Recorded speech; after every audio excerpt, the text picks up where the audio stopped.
एक समय की बात है कि महात्मा बुद्ध के आश्रम में हमेशा प्रवचन हुआ करते थे और पास पड़ोस के लोग हमेशा प्रवचन सुनने के लिए जाया करते थे। हर सुबह उनके आश्रम में 150 लोग जमा हो जाते थे और वह बैठकर महाराज जी के प्रवचन सुनते थे तथा उनके बताए हुए मार्ग पर चलते थे, उनके नियम का पालन करते थे। इसी तरह आसपास के लोगों का जीवन बहुत ही खुशहाल हो रहा था और खुशी खुशी वह लोग अपना जीवन यापन कर रहे थे, सभी से प्रेम भाव से रहते थे।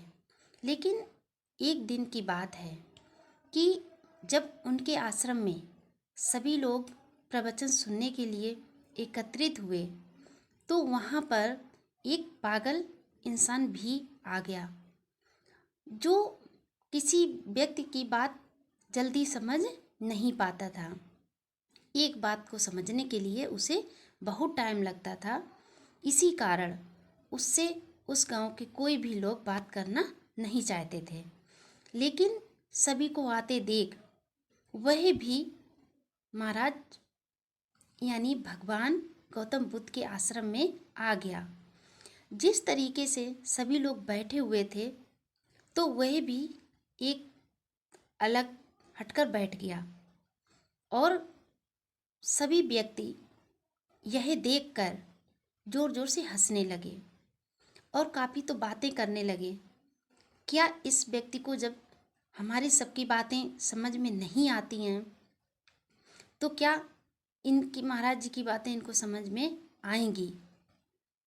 और हंसने लगे, उसके गलत भी करने लगे। उसे कुछ लोग तो भगाने की कोशिश करने लगे कि ये ना तो सुनेगा ना समझेगा और ना हमको सुनने समझने देगा। तभी यह सब घुसपुस गौतम बुद्ध जी ने सुनी तो उन्होंने उन व्यक्ति को समझाने की कोशिश की। उसी पर वो प्रवचन करने लगे। गौतम बुद्ध जी कहते हैं कि एक गांव में एक बड़ा सा बरगद का पेड़ था। उसकी विशाल छाया थी।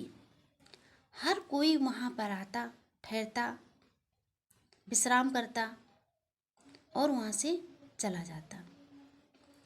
उस गांव में एक पागल इंसान भी रहता था। तभी वह पेड़ के नीचे बैठा हुआ था और सामने से एक बहुत बड़ा धनी व्यक्ति आया और उस पागल से बोला कि तुम यहाँ से हटो, मुझे यहाँ पर बैठना है। लेकिन उस पागल ने कह दिया दूसरी जगह पे बैठ जाओ, बहुत जगह पड़ी है, मैं यहाँ से नहीं हटूँगा। वह व्यक्ति के पास बहुत धन था और पहनावे से भी वह बहुत रईस लग रहा था। उसकी गांव समाज में बहुत इज्जत थी। हर कोई व्यक्ति उसकी बात मानता था। जैसा वो कह देता था वैसा ही सब लोग करने लगते थे।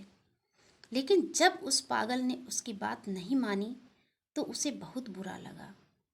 बहुत उसे दुख हुआ कि मैं इतना बड़ा इंसान हूँ, मेरे पास इतनी धन दौलत है, फिर भी यह मेरा सम्मान नहीं कर रहा, मेरा अपमान कर दिया। मैंने इससे हटने के लिए कहा और यह यहाँ से नहीं हटा। वह क्रोधित हो गया, वह उससे भिड़ गया, कहने लगा मुझे यहीं बैठना है। लेकिन पागल तो पागल, वो हटने को लिए नहीं राजी हो रहा था।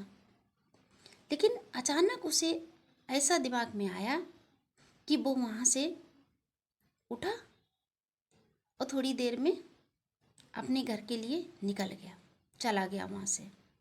जब चला गया तो वहीं पर वह व्यक्ति बैठ गया, विश्राम करने लगा।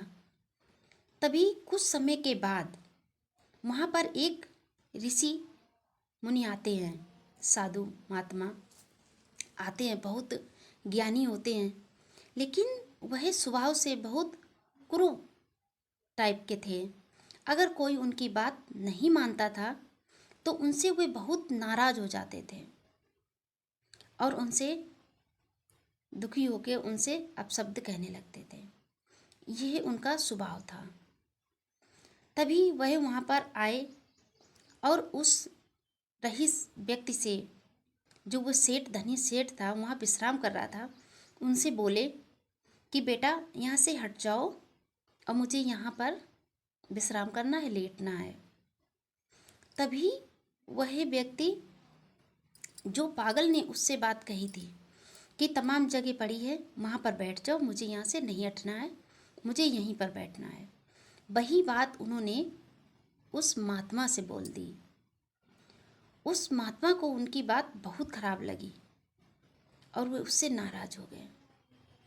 उससे कहने लगे, नहीं, मुझे यहीं पर बैठना है, और जगह पड़ी है और छाया है, वहाँ पर तुम बैठ जाओ। मैं एक ऋषि मुनि हूँ और मेरी बात को तुमने नहीं माना, मुझे यहीं पर बैठना है, तुम यहाँ से हट जाओ। तभी वो भी क्रोधित स्वभाव का था, उसे घमंड अपने धन दौलत रहसियत का था, और वह महात्मा तो क्रोधित स्वभाव के थे, तो वो भी हटने के लिए राजी नहीं हो रहा था, और वह महात्मा भी जिद किए जा रहे थे कि मुझे यहीं पर बैठना है। तभी कुछ समय के बाद वह पागल जो चला गया था वहाँ से, वो वापस वहीं पे आ पहुँचा। उन व्यक्ति को और उस साधु महात्मा को लड़ते झगड़ते बहस करते देखा, तो वह पागल वहाँ आकर बोलता है, क्यों लड़ झगड़ रहे हो, इतनी सारी छाया पड़ी है, वहाँ पर बैठ जाओ। देखो, बैठने के लिए लड़ झगड़ रहे हैं, यह पेड़ तो सबका है, ये छाया तो पेड़ की है, हर कोई यहाँ पर विश्राम कर सकता है, हर कोई बैठ सकता है, ये पागल हैं। और बड़ी तेजी से हंसने लगे। तभी वह महात्मा और वह धनी व्यक्ति कहने लगा, अरे पागल व्यक्ति, तू फिर से यहाँ आ गया, तू तो पागल है, तेरी बात मैं क्यों मानूं, मुझे तो यहीं पर बैठना है।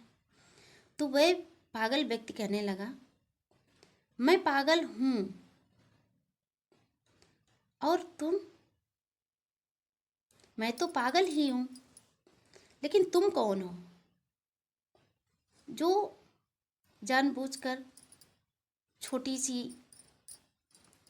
बात पर लड़ झगड़ रहे हो, पेड़ तो सभी के हैं, हर कोई यहाँ बैठ सकता है। इतना कहकर वह पागल बहुत तेज हंसकर और वापस चला गया। तभी उनकी बात से वह ऋषि और वह धनी दोनों कुछ पल के लिए शांत हो गए और मन में सोचने लगे कि पागल ये या मैं। कुछ देर वे शांत रहे।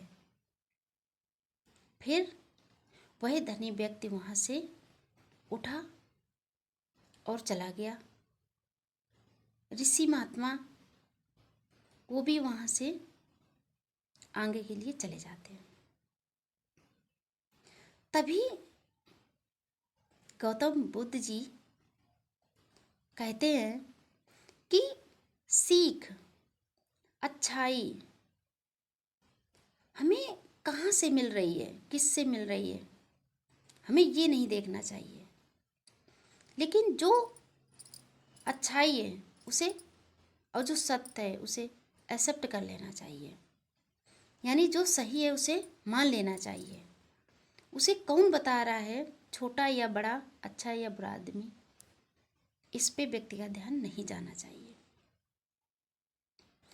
तभी गौतम बुद्ध जी के सामने जो लोग बैठे थे उनको ये समझ में आ गई कि मुझे महाराज जी ने ये समझाने की कोशिश की कि यह पागल है तो इंसान ही, हमें इस पर इस तरह नहीं हंसना चाहिए। यह ज्ञान के जो प्रवचन चल रहे हैं इस पे सभी का समान अधिकार है, हम भी सुन सकते हैं और ये पागल इंसान भी सुन सकता है। बहुत अच्छे से वह लोग समझ गए थे और वहाँ से हाथ जोड़कर प्रवचन समाप्त हो जाते हैं, वह लोग हाथ जोड़कर अपने अपने घरों के लिए चले जाते हैं। तब से वे लोग और प्रेम भाव से रहने लगते हैं। किसी से कोई विवाद, लड़ाई झगड़े या किसी पर हंसना बंद कर देते हैं।